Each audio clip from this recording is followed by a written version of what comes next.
The views and opinions expressed do not necessarily represent those of Access Fort Wayne, the Allen County Public Library, or any other supporting group. Get involved with Access Fort Wayne and make your own television programming. Call 421-1250 to find out more.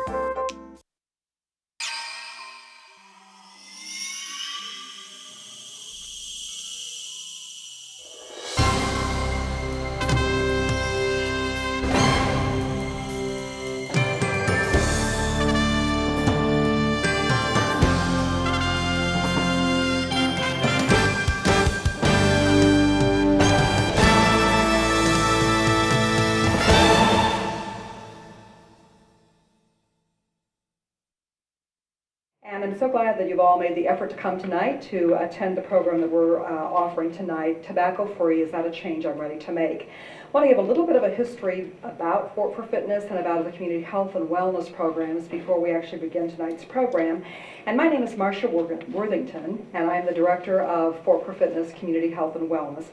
And we decided, actually Fort for Fitness has been around for almost 6 years now. And one of the things that we decided a couple of years ago is the reality that while we're impacting nearly 10,000 people every fall with our fall Fort for Fitness event, we really have a lot of time during that whole year that we could hopefully be impacting health and wellness on a broader scale. So we decided to develop a community-wide health and wellness program as part of Fort for Fitness, offer that up on the website, and it's entitled For Your Health, just the number 4, For Your Health. And in that particular program, we offer a lot of great information. There are health tips of the day, there's a healthy recipe of the month, there's a health theme of the month. All of the materials that are listed there really encompass 5 different topics. And those topics are smoking cessation, healthy nutrition, physical activity, balancing stress within your life, and weight management. So those are the initiatives that we're working with.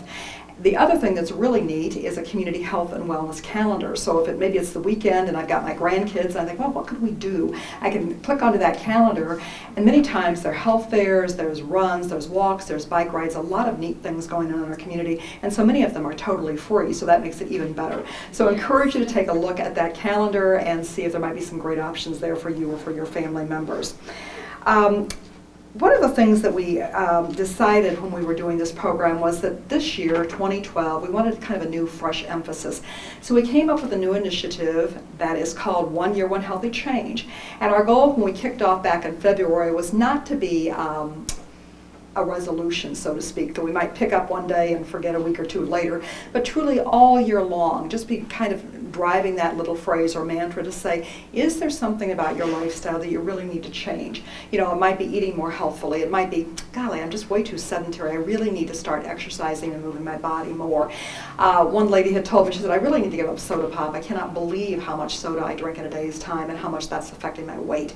So sometimes it's just one little thing in our lifestyle that we might need to tweak. So we're encouraging people to take up the change, look at the website, because we put together some great tools. They're motivational tip sheets on each one of the topics. It's a great community resource guide, so you can find other classes, other events in the community that will support whatever topic you're working on. And again, all of those tools are totally free. They're found on the website, and you can find that by just going to www.fortforfitness.org. And once you're there, if you look at the section that's called For Your Health, you'll find all those materials. One of the other pieces of this program is the fact that every month we've been able to offer a live educational session here at the Allen County Public Library. We've been very grateful for them for the use of their space and for their great videotaping skills. What happens after each program is that that video is edited and then it's replayed in our community on both Frontier and on Comcast TV stations. So last month, for instance, we did a program on physical activity. That one is now showing on both Comcast and Frontier. If you're looking for to watch that show, look at the Fort for Fitness website. You'll be able to find the dates and the times that that particular one is playing. Similarly, tonight's program on Tobacco Free is being videotaped. That will be rebroadcast on those stations. And then after the rebroadcasting is done, we're taking those same tools and reformatting them, posting them on YouTube. So if you've missed some in the past and you say, gee, I want to listen to this one, go into YouTube on the 4 for Fitness website and you'll be able to check those out as well. So that's my commercial piece, okay? One more commercial before we get into tonight's program, and that's the fact that, you know, today, golly, it's June the 5th, and it's summertime, and it's a great time to be out and active and involved, and so it makes me start thinking about Fort for Fitness Fall Festival, which truly is almost right around the corner. It's September 28th and 29th, the last weekend of September.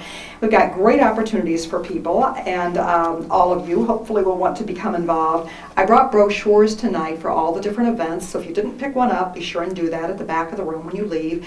We again will be offering 3 different events on Saturday, September 29th. We'll be doing a 4-mile, a 10K, and also a half marathon. And you don't need to be a seasoned athlete. You just need to be willing to move your body and willing to do training, because these events can be done, you can either run or walk or any combination thereof. So take a look at each of those materials and see if there's something that you would be interested in. We also this year are offering a senior marathon or a senior challenge, and that's for older folks that might want the challenge of doing a full marathon in incremental stages. That will launch on June the 26th at Parkview Field, and then seniors are encouraged to get about 2 miles of activity each week, and then their last 1 mile they can actually walk there for Fitness Weekend on the Friday evening. That's a very similar format to the kids marathon, and I have a brochure with me about the children's marathon. That's for children ages 5 up through the 8th grade. I know I have 3 of my grandkids already signed up, so I'm delighted that they're going to be participating in that. And that's also a chance for kids to actually be able to do a full marathon, 26.2 miles in incremental stages. It's a lot of fun. We have training sites. We have, you can do it on your own. You can go to the training sites however you would like to do that, but I encourage you to take a look at those materials. And one last program I want to highlight is a training program. And I know when I did my first half marathon about 8 years ago, I was really clueless as to how I would do any of it, but my son said, Mom, you can do this. So he was my trainer, so to speak, and I'll tell you that was invaluable, because when I had the blisters on my feet, it's like, what am I doing wrong? And he said, oh, you need socks, Mom, you need this kind of sock. And every step of the way was somebody that could give me encouragement and give me the knowledge that I needed to be successful. And so if you're looking to do maybe the 4-mile or the 10K this year, join our training program. It's called Tapestry Walk the Talk. This is designed specifically for women, age 7 up through, there's actually no upper end, but we will be meeting with women for a 12-week period, either at the IPFW campus or at Parkview Regional Medical Center. We'll have 2 different walking groups that will begin either at 7:30 a.m. on Tuesday or 6 p.m. on Thursday evening. It's a great program, a great social networking. I think as women many times we kind of get together to talk more than anything else. So this is a great time to get physically active while we're talking and while we're sharing our lives, but a great training program full of education, actual walking time, and you do get discounted pricing on the Fort for Fitness registration fees if you choose then to sign up for either the 4-mile or for the 10K event. So that is all the commercial pieces that I have for tonight.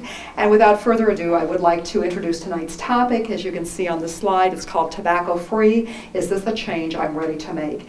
I'm delighted that our presenter tonight is Linda Kerr. Linda is a nurse practitioner at the Parkview Women's Health Center, and she is just a fabulous educator. And I know that she's going to have great words of wisdom for us as we explore together this topic of becoming tobacco free. Linda, would you please come and join us? Break my neck getting here. So tobacco free, is this a change I'm ready to make? This is a big job, getting tobacco free. Whether you are the smoker getting ready to take on the challenge, or in the case of this audience, whether you are nurses and other health educators who are working with people to help them quit. Either way, you need armor. You may need a good sword from time to time. You need steel-toed boots. You got to be ready for this, because this is not something that we can get into half-baked. So with that said, let me get this off so I break my neck. And I hope tonight will be fun. This is a very serious topic, and I take it very seriously. Most people want to stop using tobacco. We had this conversation before we started tonight, but I do think it's true that most of us who smoked, and I am one of those, by the way, really do want to quit smoking. But only about 3 to 5% of quit attempts are successful. That is dismal. That's dismal if you're the smoker, and that is dismal if you're the person that wants to be a facilitator, a helper. Here's an important slide. Smoking is one of the largest causes or leading causes of statistics. And I'm going to try not to use statistics tonight because I think they can sometimes overwhelm, and I think they can also bore you to death. So you could read any 10,000 slides regarding smoking and whether or not we should be doing it or not. But this is one statistic I do want you to know. Nearly 40 million smokers in the United States have quit smoking. And I can be a quitter too. Even those of you who don't smoke, will you just say that with me? I can be a quitter too. Say it again. I can be a quitter too. I always say to myself when I was still smoking, if all these people have quit, you know, what's wrong with me? Aren't I as savvy as at least 20 million of those people? You know, can't I get a hold of this for myself? And yet at the same time, I do want to remind you, it is a very steep climb. This is a big addiction. This is the most serious addiction we have, one of the most powerful addictions we have, said to be more addicting than cocaine or than heroin. This is hard to get off of, okay? Nicotine is very subtle and very powerful. So I want to liken the journey then to mountain climbing. You know, somebody's getting ready to go out mountain climbing. They don't just go, you know, to the edge of Mount Vesuvius and start the climb. Lots of training, lots of planning, a lot of intuitive work. Do I have what it takes? Could I even possibly do this?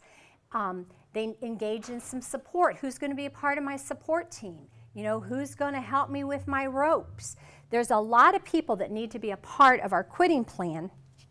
And so you want to make sure, too, that as you're quitting, that you have established your support team, that you've got a directional map in place, you've got half of an idea of where you're going to go with this, that you have done some of that internal spiritual work.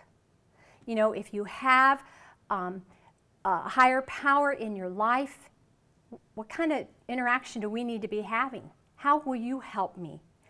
There's a lot of good scripture for those of us who call ourselves Christian that can be utilized in aiding this and can be very helpful. You need to be confident. You need to have the courage that you can do it, just like they do. At some point, they took the first step, and that's what we need to encourage ourselves to do. And also understand that this is not a mind over matter. How often do you hear that? You know, if you wanted to bad enough, you'd quit. If you loved me enough, Mom, you would quit. Smoking addiction is not a matter of mind over matter. However, your mind does matter, and you really have to set yourself to this. Everything, and Viktor Frankl, if most of you know, was a Holocaust survivor. He said that everything can be taken from a man, and I say a woman, but one thing, the last of human freedoms, is to choose one's attitude in any given set of circumstances, to choose one's way. So I say don't listen or look at a lot of statistics, just stay connected to helping friends and family, especially ones who don't bring a lot of advice. And I say that if you're getting a lot of advice that you don't feel is helpful, you might need to get this back out. And just remind people that what I need on my team are encouragers. I need people that are going to simply listen to me when I'm saying, I literally could almost kill somebody for a cigarette. We need helpers. We need somebody that can say, you know what, you just got to go another hour. If you can go one more hour, then maybe there could be a cigarette in an hour. So in other words, we need gentle encouragers that get us by minute, hour by hour. And make sure that you have almost got a warrior mentality on. I will say this again later, but it's very important, I think, to look at a calendar. What do I have coming up over the next 6 months? What, you know, oh my gosh, class reunion in June. I know I'm going to want to smoke at a class reunion. You know, what am I going to do? Gosh, it's early June. I've got 2 weeks I could go without smokes, but I know darn well I'll be smoking at my class reunion. Okay, we'll begin to plan now. I bet you the vast majority of your class doesn't smoke. Make sure that you hang with them. Tell somebody immediately as you get into the room, you know, I'm in the process of trying to quit smoking. I'm only 2 weeks into this. You know, hang on to my hand. Don't let me go outside with, you know, so-and-so that's going to have a smoke. Figure that out ahead of time. Humor can be very healing, so I do encourage you to have some fun with this. Think about doing pleasurable things as people are in the journey of quitting smoking. Find some fun things to do. Take walks. Wash the dog. Go buy something that you've wanted for yourself. Reward yourself along the way. You don't have to wait till the end of this. You can build a model ship. You can paint by number. Find some things that are going to kind of get you engaged and get your mind off of getting to my next cigarette. This is a very common saying in the smoking cessation arena, that people do not plan on failing. They simply fail to plan.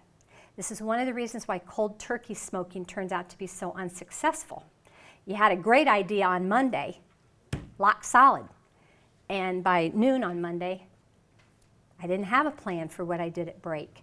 I didn't have a plan for what to do when the boss irritated me. I didn't have a plan for what I was going to do for this raging, pounding headache. I didn't have a plan for feeling like I want to just go into the bathroom and cry. So we need to help our people get a solid plan. So, when you get ready to do this, this really must be a personal decision. One of the things that I ask all smokers as I'm working with them is, are you the primary decider? You know, this shouldn't be your boss deciding. I know that we have our new smoke clean air bill coming into effect in the state of Indiana at the beginning of July. And that is going to push some people to get off smokes because they're not going to be able to smoke in public workplaces. And yet, that's a very poor motivator in some regard for making people quit because people are already angry. And now you've just shoved them right up against that wall, and now they're burning mad.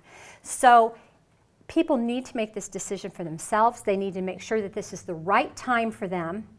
And yet, there's really no better time than right now. We can always think there's a better time, but there really isn't. Can you make this job one for the next 6 months? Do you hear me? Job one. More important than anything that's on your plate, can you focus yourself and commit yourself for at least 6 months that I will deal with this minute by minute, hour by hour, day by day for 6 months. I'm that committed to my own health that I'm going to make this try. And are you willing to do the work of quitting? Because it is work to quit. Another saying I came across, that good people are good because they've come to wisdom through failure. How many of you ever were smokers? And then how many of you tried and failed several times? Yeah.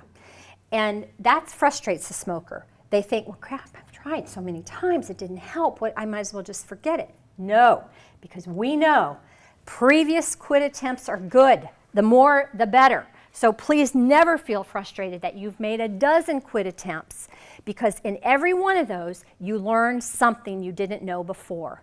You learned how to get through that first break at work, how to get through not having a cigarette while you drove to work. Anybody that knows me knows that I smoked an ink pen for about 4 or 5 months. I ashed it out, kept the window down just in case it got smoky in the car.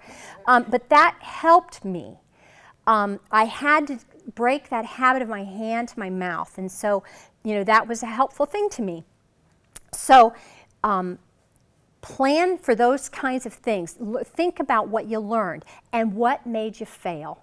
I always will say to people, what took you to the gas station? If you were 4 days without one, what took you to the stop and go? And usually it'll be something like, well, somebody made me mad, something irritated me, something frustrated me, I just couldn't stand myself any longer. Okay, let's look at that a little bit more. Let's try and understand a little bit more about that, because the next time you make a quit attempt, perhaps we can work through that piece. Some breathing, something we can do a little bit differently. So every quit attempt is an opportunity to learn what helped you stay off of them, and it's a great opportunity to figure out what made me slip. Never a failure. Listen more to your positive inner child and shut the whiner up. This is a big deal. So big that I brought these along to remind myself. You know that in each of us lives our inner child. She or he is very much there. This is not a joke. This is not a myth. We have an inner child. And we have one who's quite angelic. And she or he really wants the best for us. Remember the Flintstones? Fred Flintstone always had the devil and the angel helping him out. Our inner child wants what's the best for us. This one does. The angel wants what's best. You want a better life. You want to save money. You want to be able to breathe. You want to stop being a pariah. You want to stop stinking like heck. You want to stop the periodontal disease. Or you name it. She's in there. He's in there. Listen to this one. This one is, you'll never make it. You've tried 100 times before. You're meant to be a smoker. Your dad smoked, your sister smoked. What the heck? A lot of nice people smoke. I know all kinds of nice people that smoke, and it really tastes good, and I feel a lot better, and I'm a nice person. It doesn't even matter if I'm addicted to this. I'm a good person, and I should be able to do this. And, you know, it's such a hassle, and it's just so much easier to just give in. And this is the one that you literally, I think, must turn to and say, shut up. Because both of these are you, and you have the power, okay? You own this. So you have to say to this one, I no longer abide by you. I need to abide by my better angels, by what wants the best for me, not what is trying to destroy me. And then also you have to believe it is possible that I can quit smoking. I want you to say it one more time. I can quit smoking. It's so true. Let's see where I want to go next. You got to unpack some things before you can repack for the journey. So some of the first things you want to do is you got to kind of think your way through the cigarettes you smoke. So I've got a handout up here. It's called a craving journal. Sometimes you'll see it called, we have pack tracks. You need to track, what time did I smoke this cigarette? Why? How much did I want it? Little bit, or is this just, well, it's 8 o'clock, so it's an 8 o'clock cigarette. It's my drive to work. I smoked 3, and I've only had 2, so I've got to get the 3rd one. You've got to journal that. And how badly did you want it? Because some of this is just routine, habit. I just get it. I just do it now. And some of it is like, I really need to smoke. And you want to begin to track those. So if you're wanting to quit, take one of those home. That's really important. Set a quit date. Don't monkey around. Get this out, think yourself through, make a decision. And if you're thinking about it, I would say don't let that decision set out more than 3 to 4 weeks maximum. We let it be that far out because some of the medications that we want to get you on and try to help you with need some time to get on board, and you want to get built up to a steady state in your system before you set the date. So it probably isn't a great idea to go, I'm doing it tomorrow. More logical would be, I'm as intent about this as possible, and I think I'm going to go for July 1. Because you got a lot of work to do between today and July 1 to get ready. So you definitely need this. You need to notify friends, and you need to be getting their support. You need to call people, maybe a former smoker. Again, somebody who isn't going to be a pushy know-it-all, because there's nothing that'll push you back to a cigarette more than that. When I told my sister last night, who's a respiratory therapist smoker, while we're at my father's house, and my dear precious father is facing very imminent death from liver cancer, and his only thing that I can think of that has had any contribution in his life to liver cancer is he's a lifelong smoker. And my respiratory sister said last night, therapist sister said last night to me, I just hate people like you. I hate people that are always trying to tell me what to do with my life. And I said, sister, I never would tell you what to do, and I'm not telling any of you what to do. But I am saying there are people who want to help you. And even if it's just to hug you, give you a back rub, do something nice with you, take you to the library, take you to a movie, go walk at the mall with you, you need to find these people and get them on your side. Begin to use a mantra, whatever it is. I'm worth more than this. I can do this with whoever's help. I'm committed. You find your mantra and you say it again and again and again till it becomes like a breath prayer for you. Very important. Before the quit date, ditch all smoking materials. Get them gone. Don't leave one in the toolbox. Don't put a half a pack out on the shelf in the garage. Don't be stuffing them in your sock drawer. Get them gone. And get them way gone, like get them wet. Ruin them. Because how many times, those of us who have smoked, ever been in the wastebasket? when you maybe needed just a little couple puffs off of one before you went to bed or something. It happens. So ruin them. Get the ashtrays out and gone. Get rid of the lighters. I say keep nothing around except something to light your grill. For many years after I quit smoking, I wouldn't even handle a lighter, seriously. And it wasn't that it wasn't that I was that out of control. I just didn't want a lighter in my hand. And ironically, I put ashtrays in my garage, and they sat out there for years, and I have had people come to my home and smoke. So I've had occasion to have to go wash those years later. I'm telling you, it is almost a love affair with the ashtray. Oh, I remember how you felt, you dear little sweet little, I know your ridges, I know. So get rid of that stuff. It doesn't need to be there. Get the ashtrays, and if you still have an ashtray in your car, get those out. And I know a lot of people have portable ashtrays now. Get them out. Get everything out of the car. And then find a new space for taking a smokeless break and doing some healthy breathing. Breathing is your greatest friend. You've got to do some deep breathing. You're great at it if you've smoked. So it goes like this. I want you to do it with me. Hold it in. Letting the nicotine out, of course. Blow it out. That's how we smoke.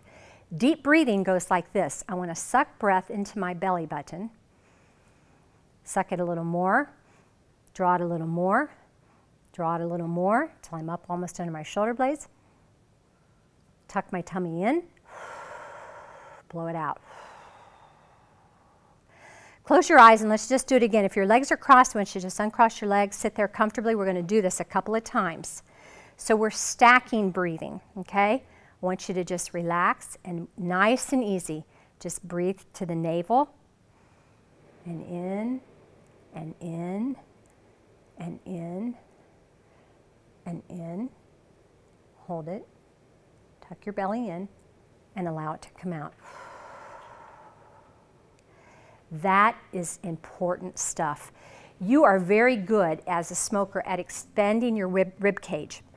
We carry a lot of tension, a lot of stress lives in here in between these intercostal muscles.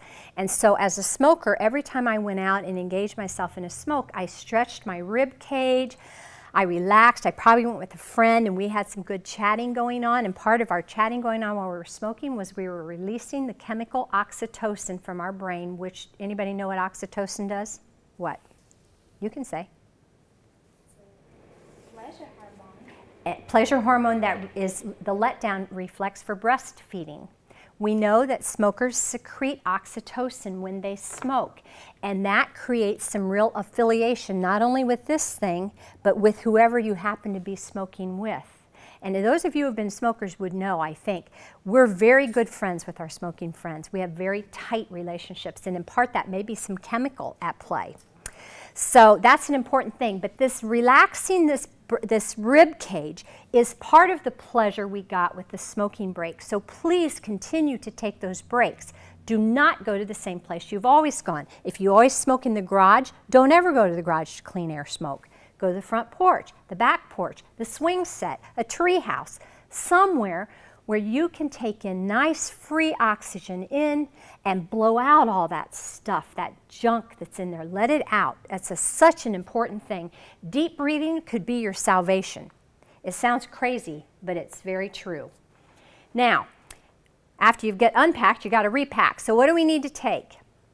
I'm going to tell you right now, we strongly recommend, and this is people who have studied addiction for many years, the Mayo Clinic, the United States government, we have studied these things to the ends of the earth, and we know that you will do better if you use medication to help you. And the medication comes in many forms. I've got a sheet up here from the government. This is the FDA smoking cessation products, so make sure you get this. A lot of them are nicotine replacement products. Nicotine patches can be very helpful if they're dosed correctly. Talk to me afterwards and I'll tell you about dosing. Nicotine gum, nicotine lozenges, nicotine spray up the nose can be very helpful. So think about that. Many of those things are over the counter. You don't need a prescription for. The inhalers you do need prescription for. There are also medications. Most of you have heard of Chantix or Varenicline, Wellbutrin. There are a number of medications that can be very helpful to you. You need to think your way through this. You need to make an appointment with your physician, go in and sit down and say, you know, I'm going to quit smoking July the 1st, and here's what I'm thinking I'd like to try. Because we need to think about, do you have a seizure history? There's things we need to think through with this, but you'll probably need to have medication. So know what you're going to use and get started on it. Even if you're going to continue to smoke, we want you to get started on some of these products. I think your smoking will back off dramatically as soon as you get the patch on. Again, get your support people in place, notify them, keep their contact information close by.